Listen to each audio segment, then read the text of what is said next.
Well, thanks so much for taking time to do this. As we've been trying to navigate, leading pastorally in the midst of this crisis, pretty immediately I thought about hearing from you about grief in the past. And you were speaking to college students and talking about how any transition is a cause for grief. So I really wanted to kind of hear from you and pick your brain, and hopefully this can be helpful to people, because the longer we've been in this crisis, the more I've thought, man, there's so much grief work to be done. So as we get started, can you just introduce yourself? Tell us a little bit about yourself. Sure. My name is Brent Eaton. I am a hospice chaplain and bereavement counselor in Temple. I've been in this type of ministry for over 30 years.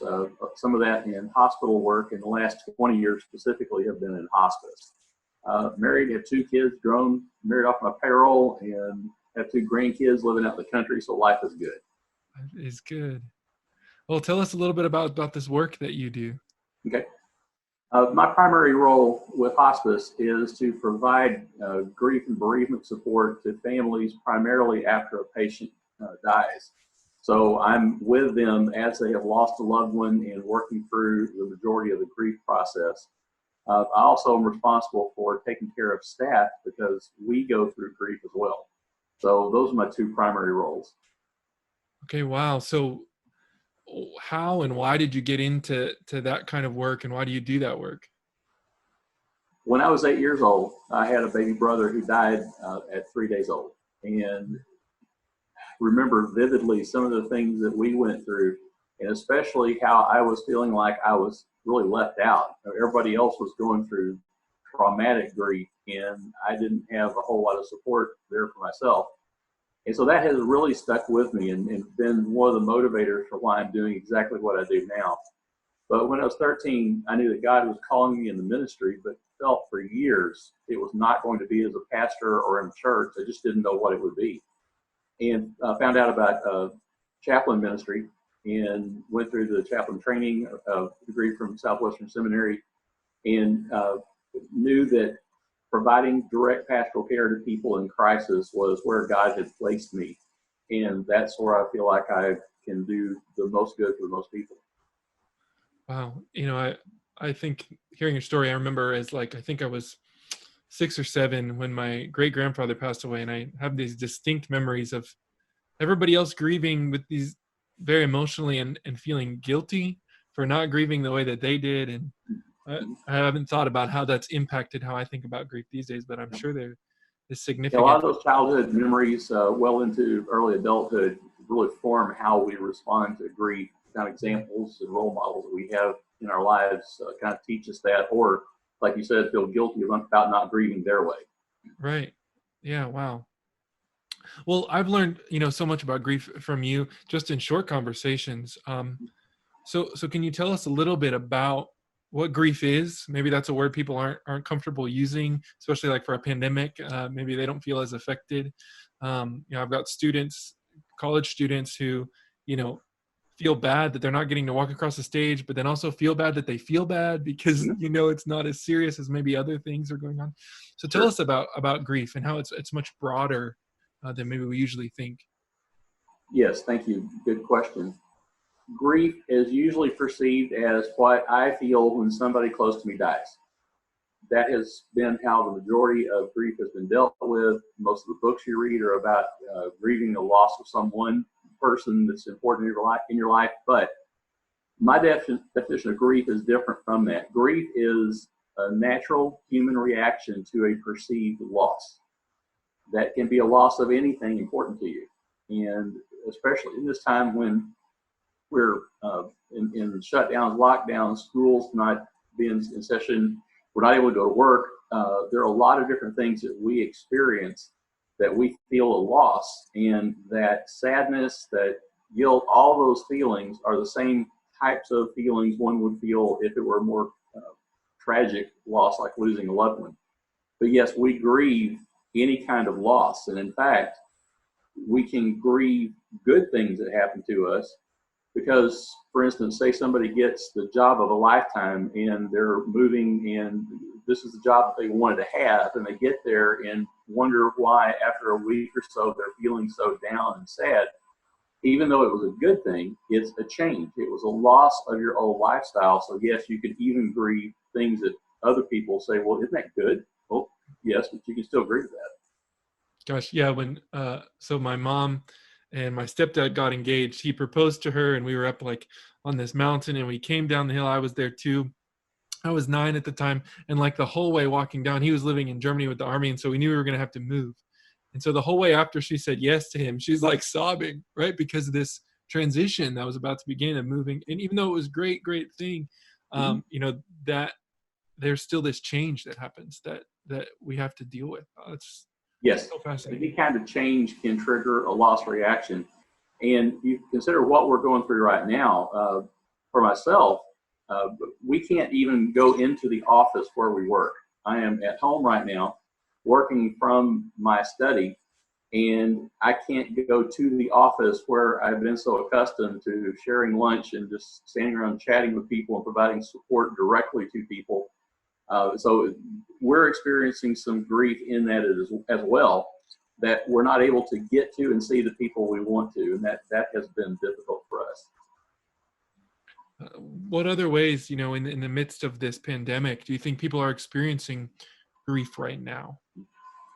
One of the biggest ones is people who have lost their job. Losing a job, especially if it's something really important to you, can be a significant grief reaction. But we really don't have a lot of support and organized support for people who have become unemployed, because who is going to pay for that? So that's been a difficulty as well. So all the people who lost their jobs, you even have healthcare workers, and we think the healthcare workers are the ones who'd be the busiest. Well, they're being laid off because there's nobody in the hospital. So there's so many different constellations of things that are happening to us. I know it was difficult for me the first time I was able to go into a grocery store, accustomed to seeing aisle after aisle of all the different kinds of things I could buy, and see how many things were just empty. A whole aisle was empty. I had not seen that myself before. So that was a shock. And I'm trying to grow accustomed to a lifestyle and a world that I never thought I would live in, and certainly hope I or my children would never have to live in it. But here we are. Yeah, when you know, it's a reaction to a perceived loss.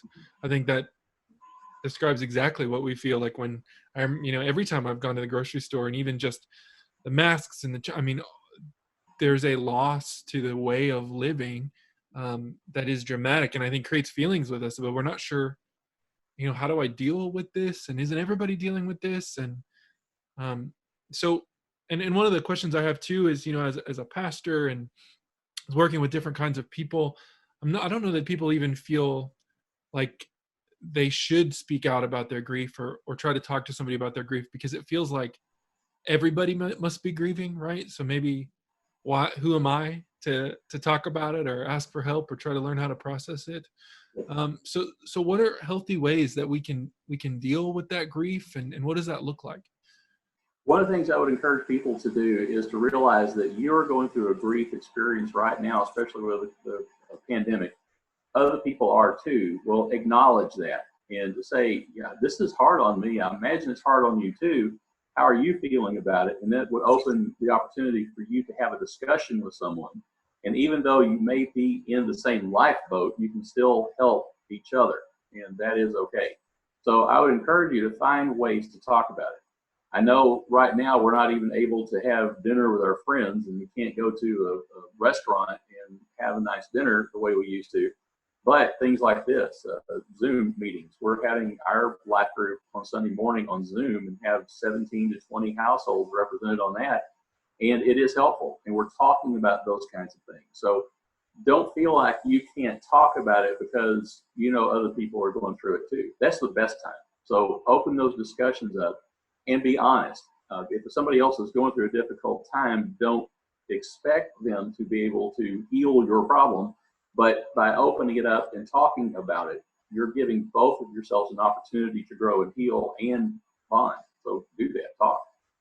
Great. Yeah, our life group is meeting on Zoom, and we spend much less time talking about scriptures, which is probably not great, and much more time talking about what's going on, how can we pray for each other, and just hearing each other's stories. And it's been so helpful for us and for me. Um, for those who feel like their grief is maybe insignificant, right? Mhm. Or they're hearing stories of people who are going through much worse, right? Like the college student who doesn't get to walk across the stage, but otherwise life is okay. Maybe they even have a job lined up, right? Or although many of them don't. What advice would you maybe give them for how they process that grief? Good question. No grief is insignificant, especially if it's yours. And while you may not feel comfortable talking to someone else about that, and instead of having a conversation, one of the things you can do is acknowledge to yourself, yes, I am grieving. For myself, I said as a group, we're grieving the loss of our close association with our coworkers and can't go into the office. It was difficult for me for the first several weeks of working at home, thinking, working home, that'd be pretty good. It's difficult. There's a whole new set of stressors, a whole new level of difficulty. And I had to, during my prayer and quiet time, to acknowledge this is hard. This is difficult for me. And to ask God to reveal to you the strength and support and encouragement and energy that you need to get through this. And I believe that's one prayer request that God always answers. So no grief is insignificant. And it is okay to feel grief about something that you think, well, other people are going through it worse. Well, no, that's their experience. You're going through it. It's okay.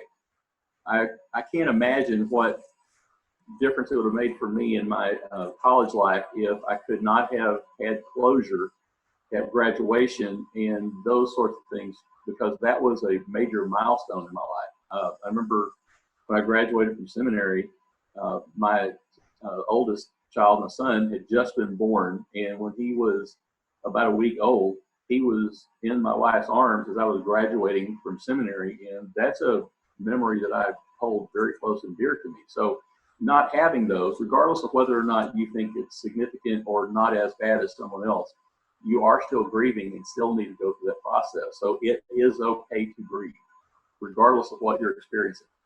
I know that a lot of us may get close to a pet, and we had a dog that was with us for 18 years to the day when he died. And that was hard on everybody to lose a pet. And if you're not familiar or don't understand that bond, you're not going to think that's very significant. Well, no, it is for that person, and it is okay. We all grieve differently. So just allow it to happen. Don't feel guilty about it. Realize that you're hurting. Acknowledge that to God in prayer, and talk to people when you can who can give you the spiritual encouragement that you need. So we've talked about, it's good to, all grief is real and it's important. It's impacting you. Maybe that word grief though feels amorphous for people of what does it mean to grieve? Mm-hmm. How do I know that I'm grieving well?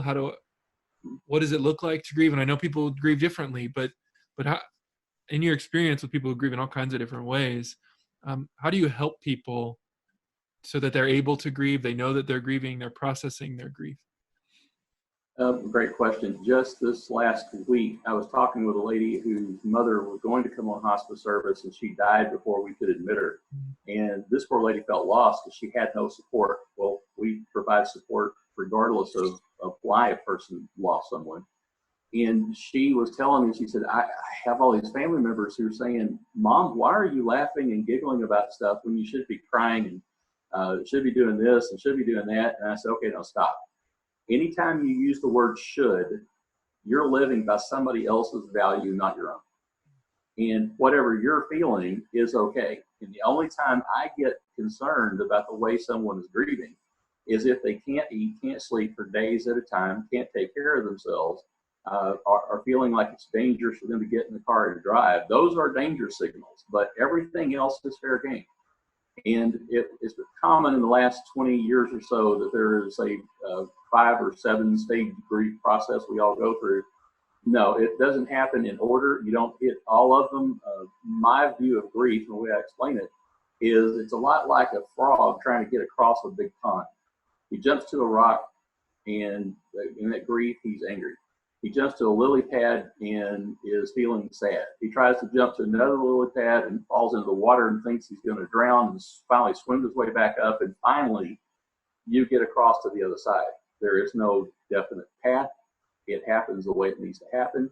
And as long as you understand that the way you're grieving really is okay, a lot of that weight is lifted and you don't have to feel guilty. Anytime somebody's feeling guilty about grieving, I know that they're trying to live up to somebody else's standards, not their own. Great. That's so helpful. As people who are, if we're all grieving right now, right? Mm-hmm. How do we comfort others in the midst of our own grief, right? It seems like a challenge. And I guess it's a great question for you who, in the midst of all this transition, that's your job, is to comfort the grieving, and you're grieving too. So how do we do that well? Well, for one, to realize that anytime you can reach out and express the grace of God to someone else, you're providing a ministry. And you don't have to be perfect. You don't have to be strong. You don't have to be the ideal role model in order to do that. In fact, Henry Nouwen's book, The Wounded Healer, that title explains it. We are all wounded in some way. And in fact, one of the things that we find out is that the difficulties we grow through and go through, that once we're to the other side of it, then we have more resources and understanding to be able to reach out and help people that are going through the same thing. So you don't have to be perfect. You just have to be available. Wow, that you brought up Nouwen, and I love that book so much. And it's making me think about, the story of Christianity is the story of the wounded healer, is the story of a God who would himself suffer for the sake of others and walk through suffering for us and with us. Mm-hmm. So we've talked a lot about relying on God, but how does that story, how does the picture of Christ as, one who suffers with us, how has that shaped your ministry? How has that shaped how you think about grief? Because that's just kind of hitting me right now, hearing what you're saying, and just how beautiful that is. So I'd love to hear your perspective on that. Backtrack a little bit. I grew up in a very conservative Baptist church, but I grew up hearing from people and having this image that all the Bible characters were a little bit taller, had cleaner clothes, smelled better, looked better. And in fact, I remember in Sunday school at the time seeing these watercolor posters of the images of different stories. And the main characters were brighter than the others. It was just amazing how it happened. And so for a long time, I had an image of who Jesus was as being this idyllic character that kind of went through life overcoming everything and every obstacle. And what I learned is that one of the things that Jesus did in becoming one of us is to demonstrate he knows, he has been through this. And how many of us can say that we even know of anybody close to us who's had to suffer and die the way he did. So it's come to the realization that God really does identify with me and understands me. And in John 14, when it says that we come into the life of the person who loves us and follows us, and we don't understand what that means, that God is a part of our experience. And the thought of even trying to hide something from God is kind of funny, because how can you do that? You can't hide it from yourself. So God identifies and understands, because Jesus, as the Son of God, went through that and showed us that we can do. That's wonderful. Well, I want to ask you a little bit about how you're thinking about doing hospice care and chaplaincy in this time of social distancing. We've thought as pastors about, man, these graveside funerals that are so limited, and people unable to maybe be at bedsides when loved ones are passing away, and all of these challenges are new for us to think about, how all the ways that we've cared for people when they're suffering, we feel maybe unable to do it in that way. So how are you thinking about doing that, and how are you engaging in this kind of care in the midst of social distancing? Well, it is difficult because the vast majority of our long-term care facilities where we have patients are not allowing family and are allowing minimal staff to go in and be a part of direct patient care. There are some facilities where they might encourage the nurse to be there 2 or 3 times a week. They're saying, once every other week. Well, how do we take care of people if we're not there? And so one of the things we have had to adapt to is providing care over the phone and even by video, because we have some devices in different facilities where the nurse can allow the patient to see and talk to one of us and have this kind of interaction with them. And that's all new to us. fortunately, the role I have in bereavement counseling, a lot of what I do is over the phone. So that part wasn't as difficult for me, but it's still a challenge to realize that even the people who need me there, I can't go.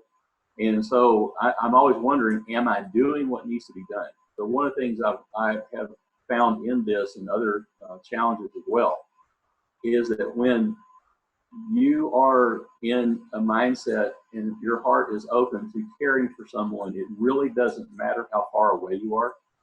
They sense that, and it's okay. Because it's not that you don't want to be there.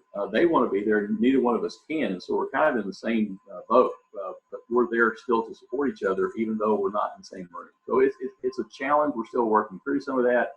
And Medicare that sets all the rules for what hospice does has allowed for telephone and video visits instead of just in person. So we're trying to adapt, doing the best we can. It's not perfect, but we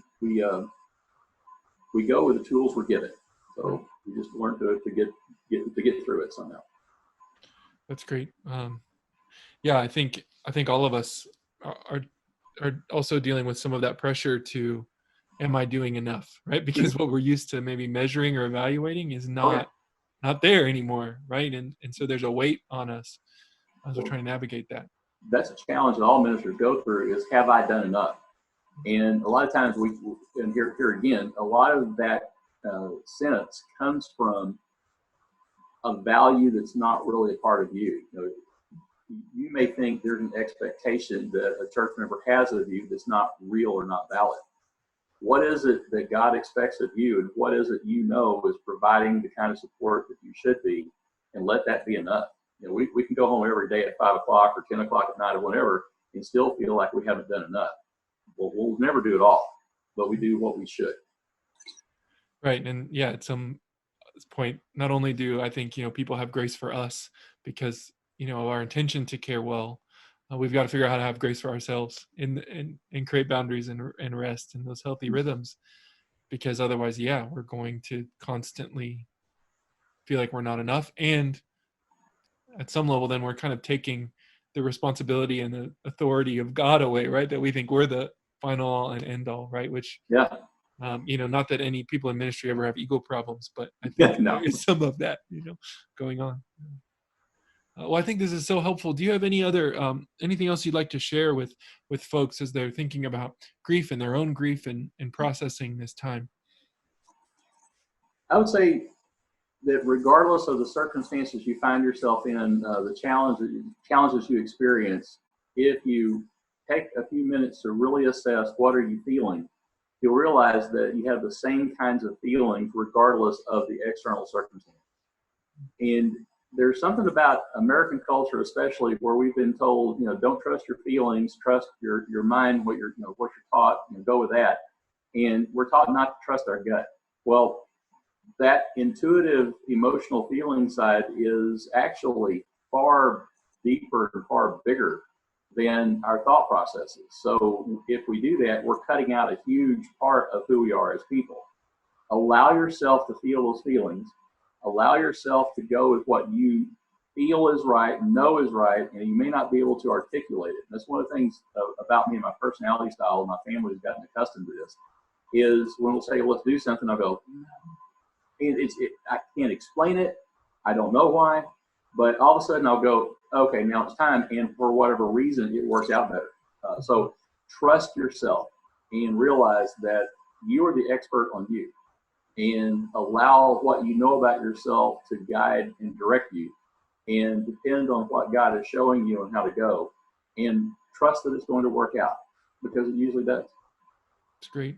Yeah, I talk to students so much about our emotion, and it has, for some reason in our culture, and I think in American Christianity maybe even especially, there's this thought that feelings are always bad. I don't know if that comes from writings about flesh and whatever, but I think that's missing the point, and it's not the intent of the scripture that our feelings are bad or something.